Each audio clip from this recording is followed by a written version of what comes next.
Welcome to RealmIQ Sessions, featuring conversations on AI with AI founders, AI leaders, and experts from around the globe, covering the intersection of media, technology, Hollywood, and marketing. Please give us a follow or subscribe. This is our host, Curt Doty.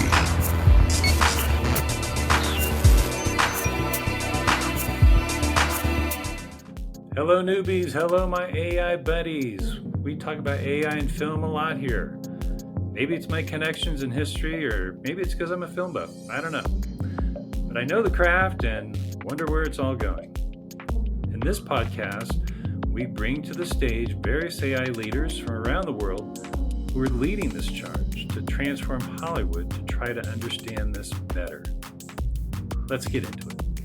Today, we welcome to the realm Yulia Gushchina. Yulia is in charge of strategic business development at Filmustage, a dynamic AI platform for filmmakers. Made by filmmakers for filmmakers, Filmustage pre-production software uses proprietary AI technology to cut costs, time, and hassle. It's your go-to simplify everything from script breakdowns and scheduling to analysis, synopsis crafting, and budget management. She's also an advisor at the Harvard Business Review Council. Welcome, Yulia. How you doing? Curt, thank you so much for having me. I'm doing great. I'm excited to talk about AI in the filmmaking industry and how we influence it. Yeah, so you're coming from Malta, so you're representing Europe. Certainly, I talk with a lot of people from Hollywood about AI and filmmaking, and it's very controversial, but it seems like there's a lot of hope as new platforms are rising, new tools around AI. And so for me, I'm an AI optimist. And so I'd love to get your perspective of what's going on in Europe and the conversations that you're having around AI and video, AI and film, and how you're helping filmmakers. Yeah, we work across Europe and in Hollywood as well, in the US, of course, because I have to compare these two different worlds and say that the US part of the world is moving much faster compared to Europe.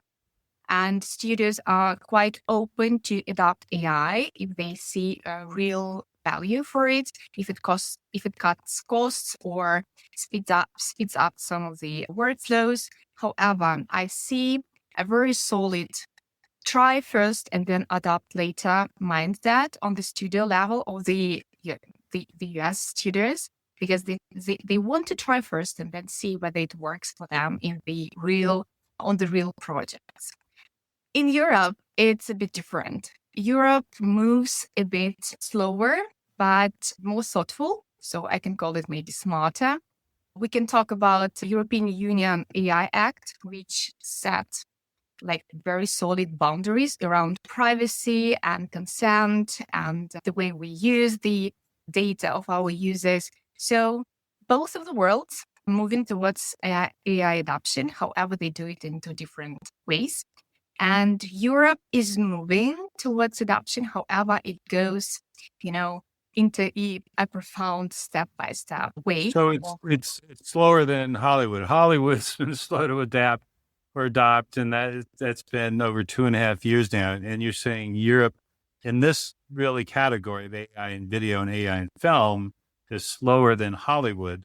Yet, I have to say that Europe is leading the world in terms of regulating AI. I think in the States, there's really not much regulation going on except state by state, which we're trying to protect here, but no real federal regulation at this point. So tell me about how regulation is affecting or encouraging AI adoption in film in the EU.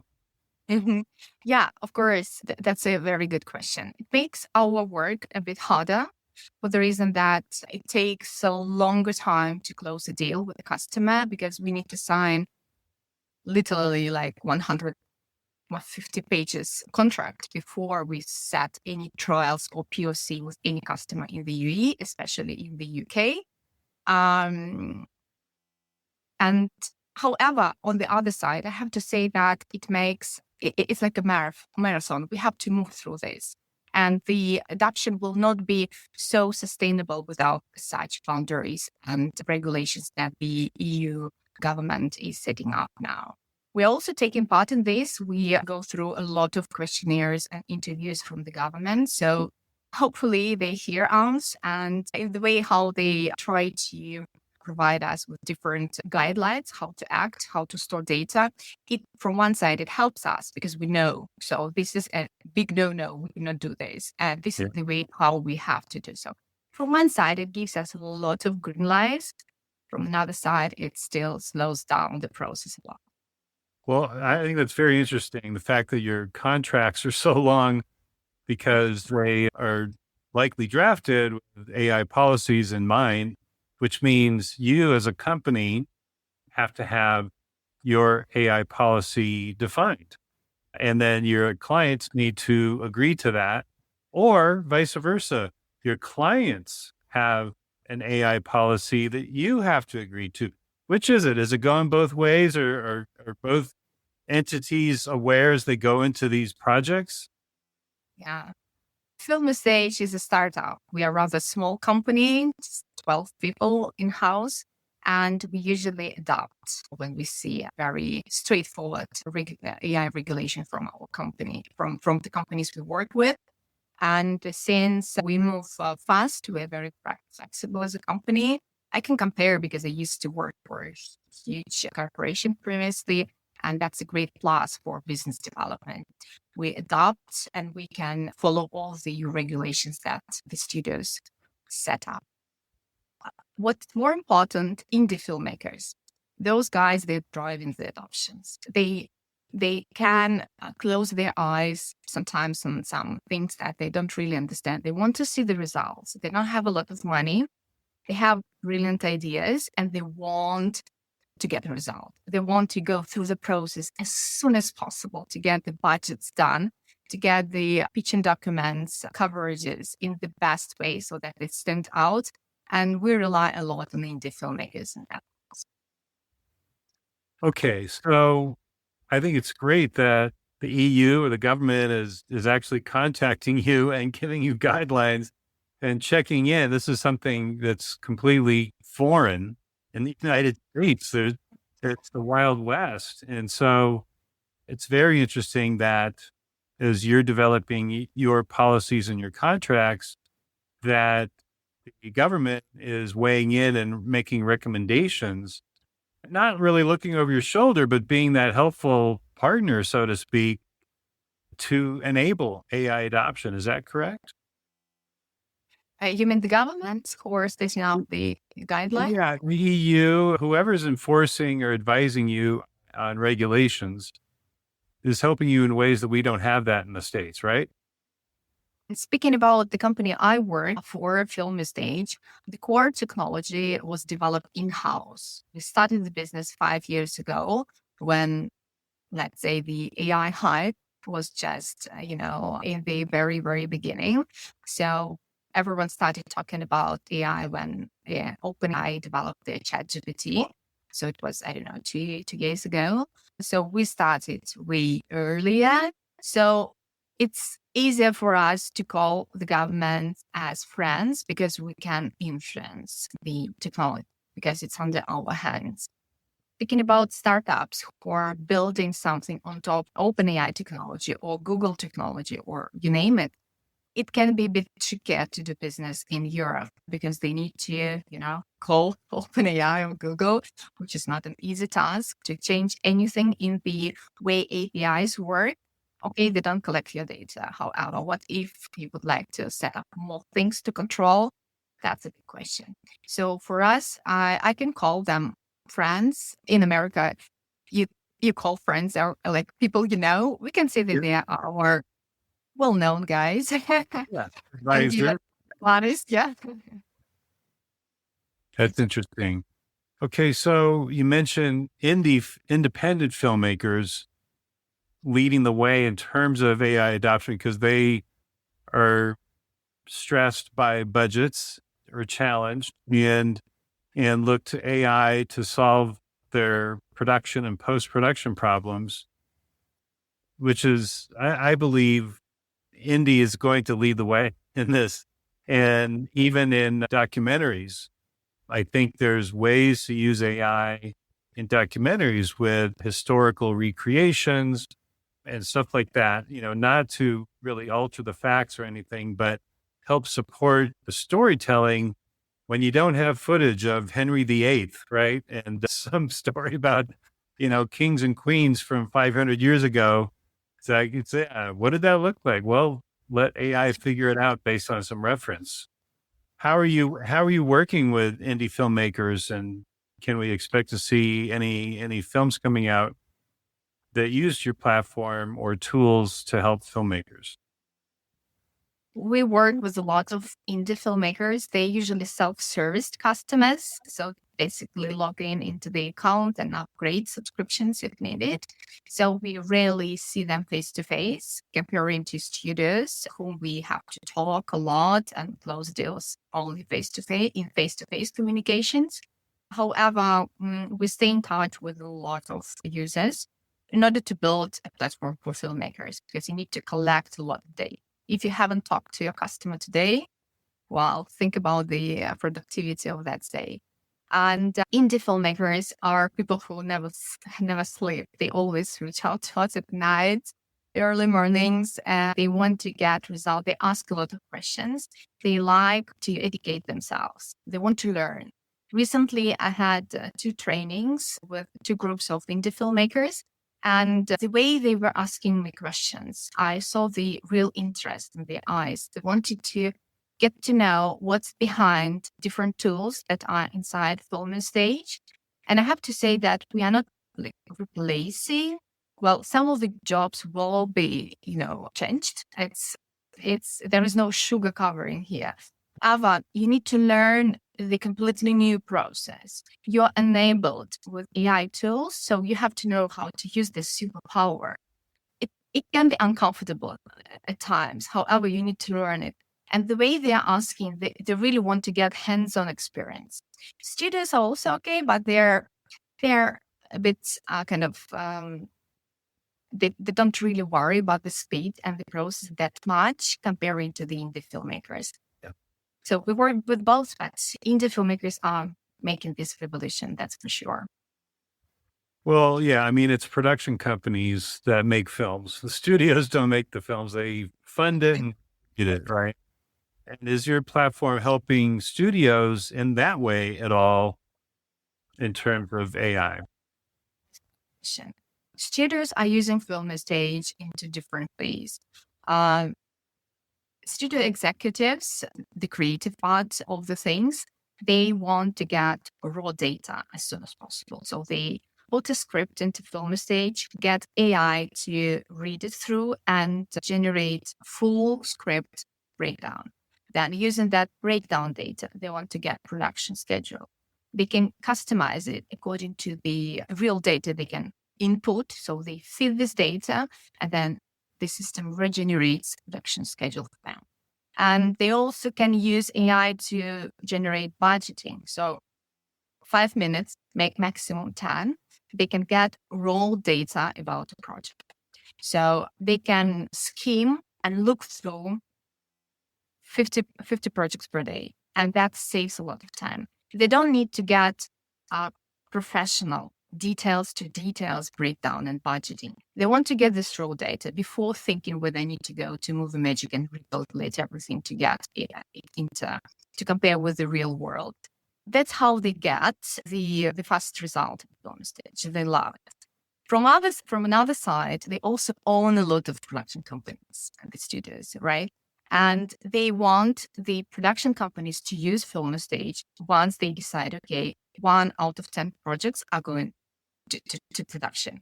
And so that's how we distribute the software. We start from the tops. They see the real value for it. Then we start to conquer the people who are like doing real world, first ADs, line producers, and a lot of people. Right. So you're involved with the studios before the film is even greenlit, and that gets you in early in the process. And people don't realize that, films are not shot linearly, scene by scene. that analysis or breakdown of the screenplay shows in groups, like all the locations at one time, all the locations, similar locations at another time. And then what is the synergy, or where the company moves, where's on location, what shots are on set. And that has nothing to do with the linear read of the script. So you're saying your platform kind of breaks that down and then assigns a budget to those projected costs based on being on location with a certain amount of crew, certain amount of talent above and below the line. And then when they do a company move to a stage, what are those costs? And then your platform is able to then give an estimate, at least, on what that film would cost to produce, which is pretty amazing, right? Yeah. And what's more important, filmmakers, they don't use one single platform to do everything. So they start from screenplay writing. Screenwriters, they use Final Draft, for example. A lot of people using Final Draft, and then they need to do pre-production things somewhere else, maybe in Filmustage. And then there is Movie Magic, a huge software platform that has been around for ages, and it's still a standard, and it will be for some time. And it's important for technology providers to not to develop an isolated software. So I think it's a big mistake to make filmmakers to do everything on one platform. You cannot satisfy everyone. People like to do budgeting in the old way. They like to do it in Excel spreadsheets. I have been talking with a lot of filmmakers who say, I don't need to do it in Filmustage. I want to do breakdown and scheduling and then do it in my template. I have been developing this budgeting template for 20 years. It's perfect for me. Nothing will replace it. And that's okay. So we make sure our users are able to export, meaning download their results into different formats. Excel spreadsheet, PDF, or Movie Magic format. So we give them freedom.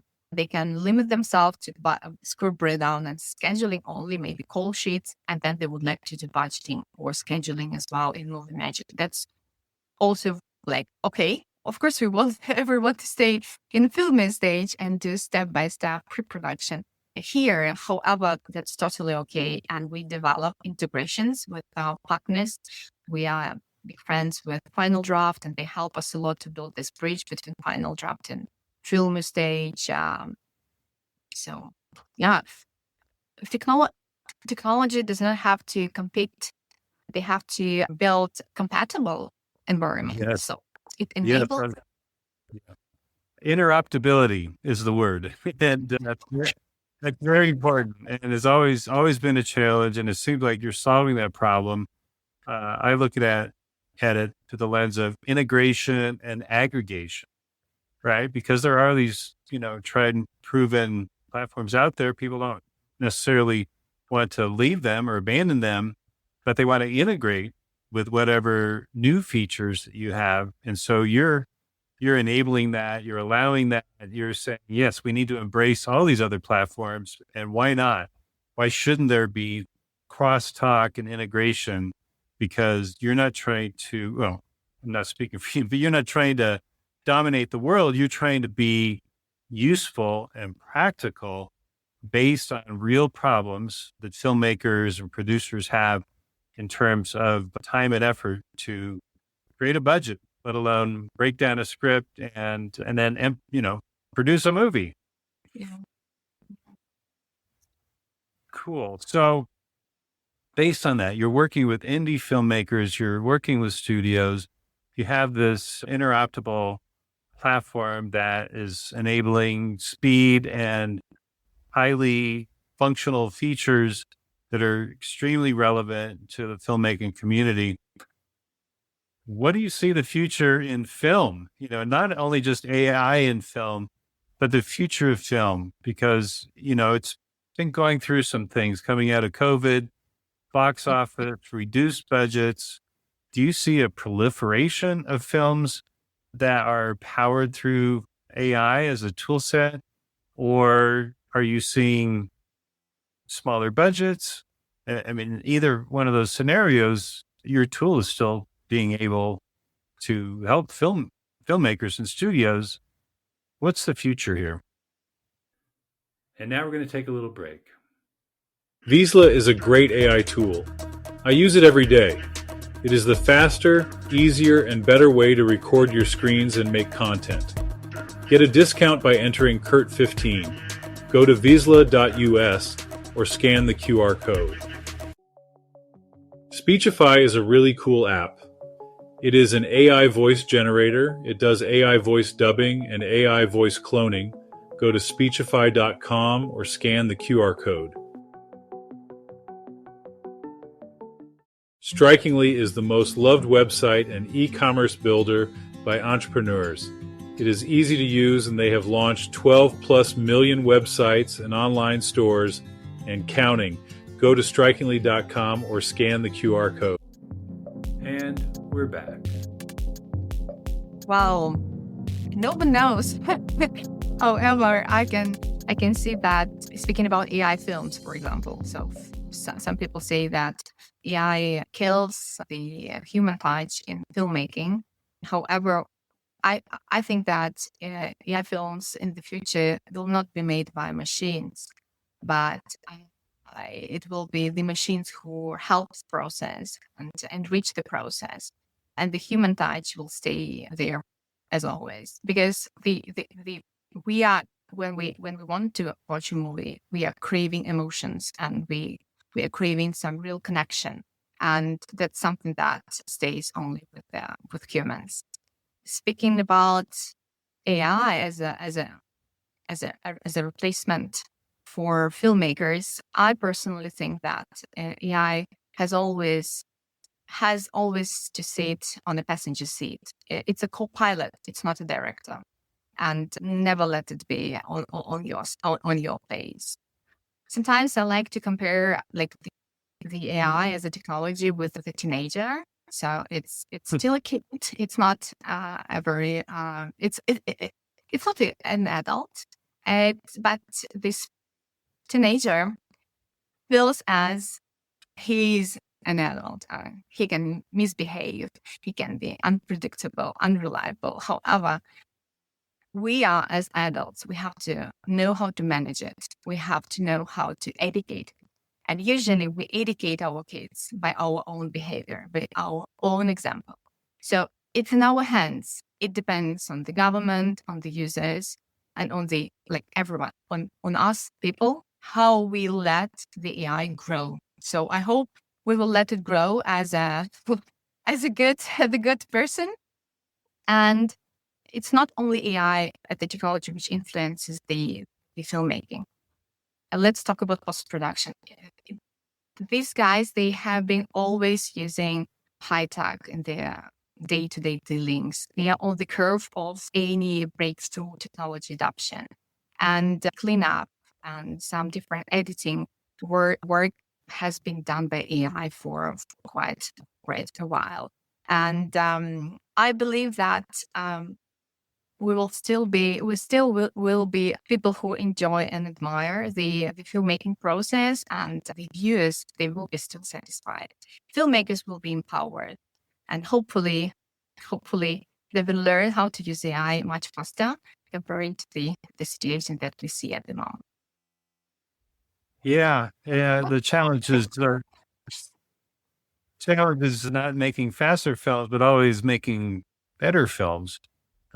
Even without AI, Hollywood can pump out really bad movies. So, and that first AI film that launches is going to be judged as a film and not as an AI film, and suffer the critics' critique based on the story, right? The performance, the emotion, and all those traditional things found in films.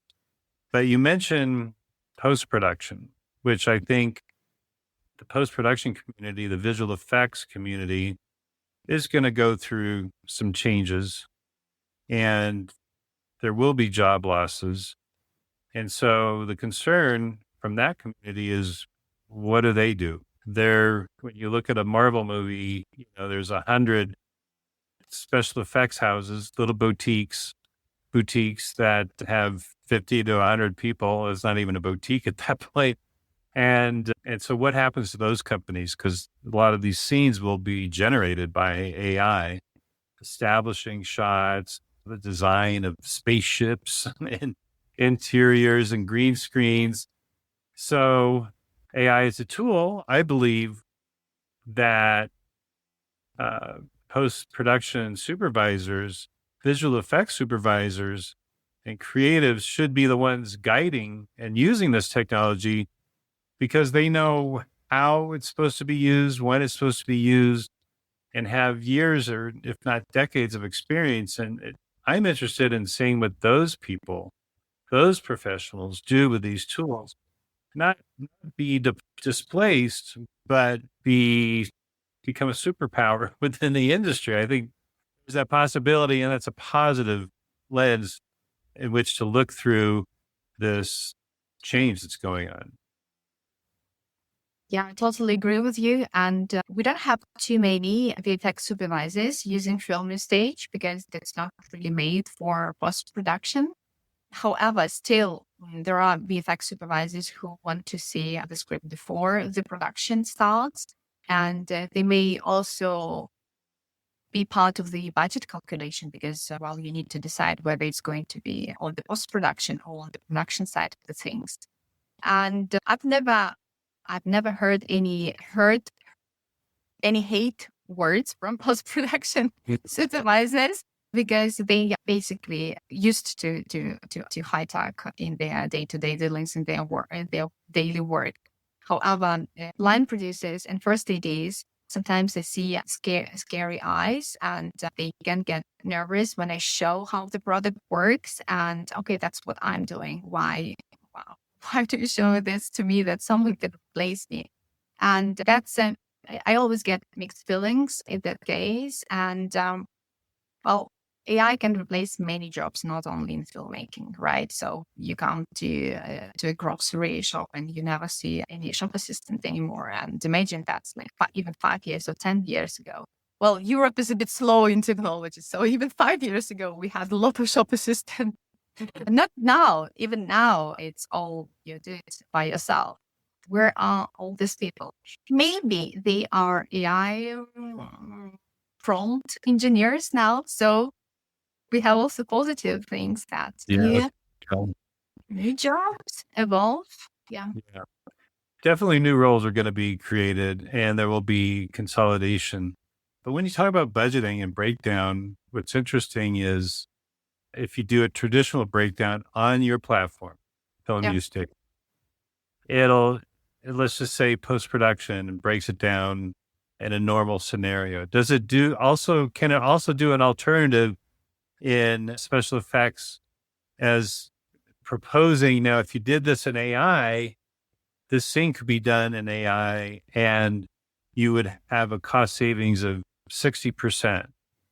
Are those options presented in your platform, or is it that evolved at this point? Yeah, that's a good question. Unfortunately, we don't have that functionality for now. However, it would be a great one. For now, we have only suggestions on the breakdown side. So you can analyze the whole script and ask AI what are the suggestions where we can get some AI, some VFX improvements. However, it does not suggest that this VFX can be done with generative AI. And that one has to be done manually by VFX professionals. Right. It just highlights that this is a place where probably that car crash can be done on post-production, not in the real production side. Right. So that means that a visual effects supervisor who breaks down those special effects scenes still has a job and will make the recommendations on what's the best approach to creating that scene. So there's hope for a while for those people, but it seems inevitable that at least with your platform or another platform that comes along, that all of a sudden, you're going to get these recommendations and prototypes and pre-visualization that's springing forth from what was a screenplay, then a script breakdown, and then a scene by scene. Directors would, take a screenplay and then, create thumbnails, draw them right on the screenplay. This is how I see that scene, right? And that thumbnail process, sketching process, seems like, if it isn't happening already with some platforms, that is something that could happen with AI. Right? Right. Exactly. Yeah. Well, looking forward to this. And since we are speaking to a lot of our users, we are collecting a lot of feature requests. And if anyone is listening to is a Filmustage user, and you have in mind some ideas that, okay, I need this, like I cannot live without that functionality, reach out to us and we'll definitely put it on our list. Hear other people's feedback and see if it's really needed thing. It will be included in the roadmap. So that's a good point about. It's very interesting to get that feedback. And beyond email, is there a feedback mechanism within the platform? Like as people are working with it, Yeah. Are they able to ask questions as they are using it? Yeah, there is a little chat box inside the platform, which is available 24/7. So feel free to drop a message there. You will be met with AI. Firstly, an AI support agent will talk with you. However, if you will still have any questions, just ask to be connected with human, with a real person agent. Yeah. Well, it's good to know that there's still humans behind customer service, right? Everything can't get automated yet, but I appreciate that. And I just want to say in the support, a few kind words to the AI agents that they give you like immediate support, immediate reply. You don't need to wait even 5 minutes, which is really fast. Sometimes real people are busy and AI can give you some replies just in 2 seconds and you will get your information very fast and you will be assisted immediately. That's very interesting. So you've considered the user journey and considering those people who are a little afraid of this kind of automated process and those who embrace technology, and there's a path for each of those users or personas. And I think that's very important because you're helping educate as they go along. If they have questions, there's a place to ask those questions, get answers to help them move through the process. Is that right? That's correct.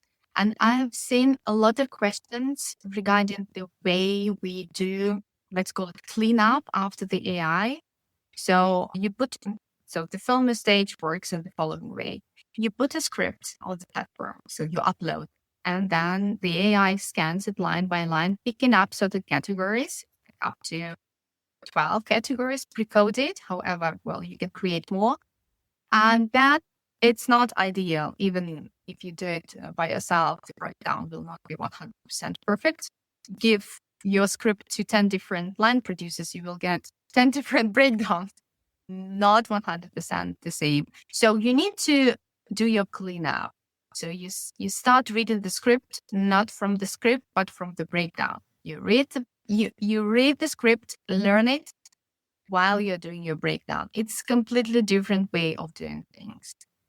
And since OpenAI made its revolution, people can talk to ChatGPT in completely different ways. So you can write grammatically incorrect sentences without any commas. You can even write in different languages. You can use Spanish and then say, give me output in English. It's so natural. It will understand basically anything that you give it to the software. And Filmustage is tailored to a standard way of doing things. And what I see potentially problem for us that customers got used to a super effect of getting the result out of AI. So give me a perfect image of a cat so that I can print it out for my daughter to draw it, right? And it gives you so many different variations. And it also suggests, do you want to create it a bit cute or more serious? And so on. So it interacts with you. It's a super user-friendly tool. I'm talking about ChatGPT. And so everyone uses it. Once you get to professional software, you still need to be responsible for what you get from AI. You have to read it through. You have to do your cleanup. The personal touch that we've been talking about through all the session has to be there. And I encourage everyone who's using AI, be responsible for what you get from it. Make sure that you're 100% happy with the output and then move forward, for example, to do your budgeting. We're trying to educate our users, helping them and saying that there is no magic. That's just a software, machine learning made by humans, not perfect. Yeah, so I appreciate all of that. And I want to ask one last question. So when studios or filmmakers are inputting their entire screenplay, which is considered their IP, their intellectual property, what safeguards are there that, one, protects their IP within your platform, and two, what protects that IP from being trained on? Do you have the firewalls set up? Yes, we have the whole written regulation of the way we use customers' data. First of all, we don't train our software, our neural network on customers' data. Only when we do this only when we have written consent from the users. This is rule number one, very important. Secondly, we passed all the needed certifications that big studios require, and we're in the process of obtaining SOC 2 certification. That's probably like too technical to talk now. However, that's a green light that usually studios require from any software providers. Doesn't matter if it's AI or blockchain or just accounting software, doesn't matter. That's just standard that all the technology providers have to pass. And thirdly, we're an US company. So speaking to all the US users, so we follow the US government regulations on the way we store the data. And no one sees the script. So it goes on the hash coverage to the cloud. And even the most expensive scripts are staying in the safest environment, fortunately. We're taking that serious. Yeah, no, and that's fantastic. That's the number one concern in Hollywood is the protection of IP. So I think companies like yours, even though it's a startup and small, actually being in Europe, I think gives you a leg up or an advantage in terms of being an acceptable platform that has ethical and legal boundaries as to how they manage people's content that they put in, which is a very sensitive subject. Yes, So I applaud you. And I appreciate, and I have a hashtag innovation for good, right? Or AI done right hashtag. So you're doing it. I appreciate that. So where can people learn more about Filmustage? Oh, you can go to our website, filmustage.com. And we have a fantastic blog about everything that we do in Filmustage. We also host a webinar this Thursday, 10 a.m. Pacific time. We will talk about AI budgeting. We have a few invited guests who will help me to understand whether it is possible to create a budgeting template by AI that will satisfy everyone, because everyone has their own way of doing film budgeting.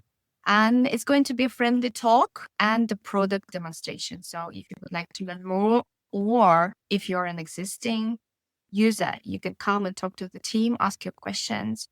It will be like a round table, very friendly and warm atmosphere. That's fantastic. We'll put those links in the chat. So thank you so much, Yulia. It was fantastic. And I learned a lot today. And I appreciate the fact that you're doing everything right. And thanks to all of you watching and listening. Keep it up and smash that subscribe button, and see you in the next video. Thank you so much for having me. It was a lot of fun. I liked it a lot. So thank you. We'll have you back.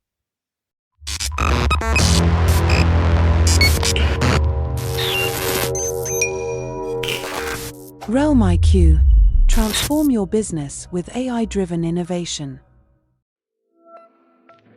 Subscribe to our Media Slam newsletter and learn more about the intersection of design, content, and technology.